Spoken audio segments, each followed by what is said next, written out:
To log into your Schoology account, go to kis.schoology.com/login and enter your email or username. New staff members can use the email that they've been given and their password that is on file. The returning staff members will have to go into their account and update their email that's on file. So I'm going to pause a minute to talk about just how to change this for returning staff members. You click up here, the up down arrow, go down to your profile, and once you do this, you go down to go to edit, and then contact information, and then here is where you'll edit your email. So go to your previous email, which in my case was gjohnson@kis.org.kr, and then edit email with the new one that has been set out in our new Google admin panel. Once that's done, you'll receive an automatic email asking you to verify your account information, and then you are ready to start.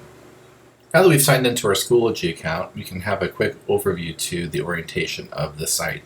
So where we are right now is considered the landing page, what you see when you first log on to Schoology.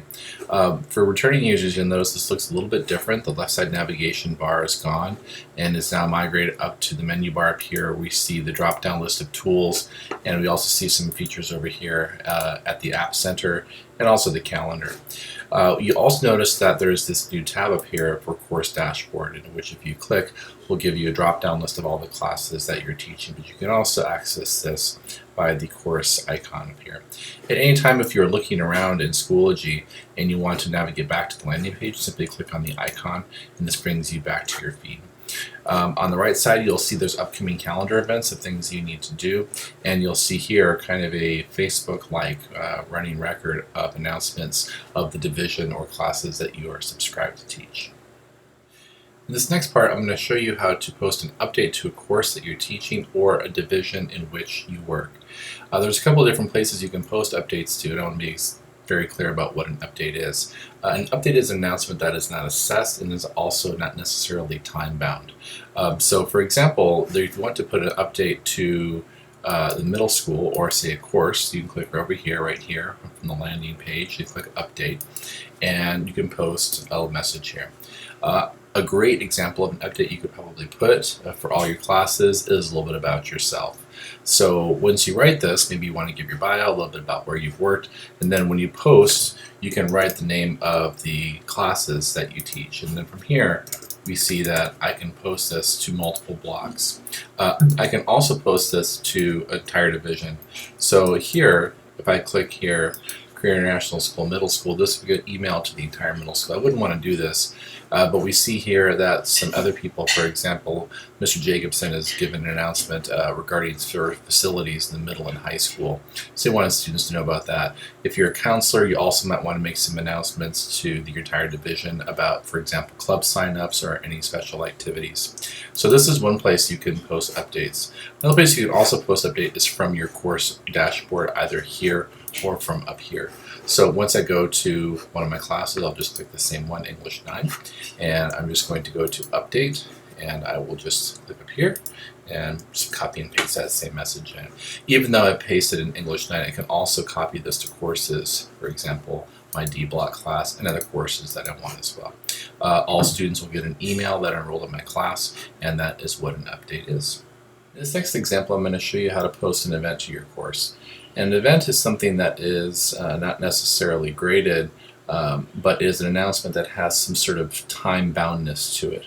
So as I'm here on the landing page, you can post events to your courses from here or navigate over to your courses to do this.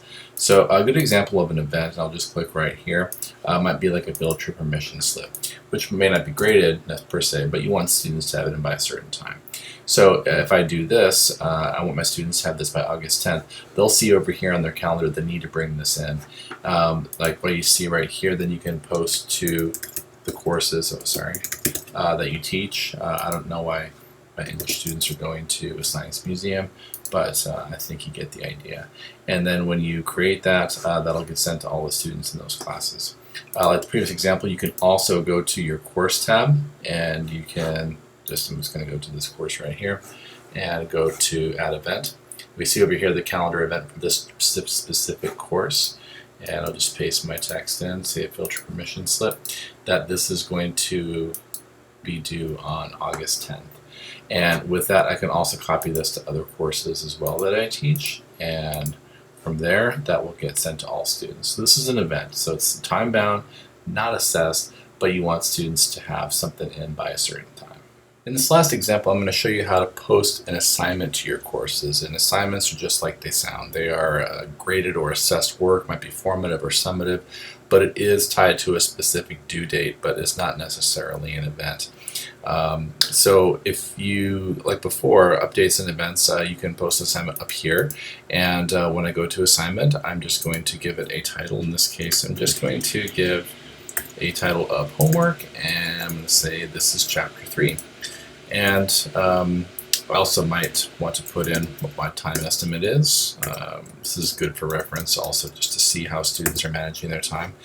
And here, once I pop my class in, you'll see then a list of fields pops underneath my class. So I can, here I'll say my due date is the 13th. There's category, scales, periods. I wouldn't get too fancy with grading schemes in Schoology, as PowerSchool is our default grade book. And also, like I showed with the other example, if you want to post this to multiple classes, you can just put them in there. If you also have multiple classes that meet during different days, like for example, if one of your blocks meets on Monday and one meets on, say, for example, Tuesday, you can show that here.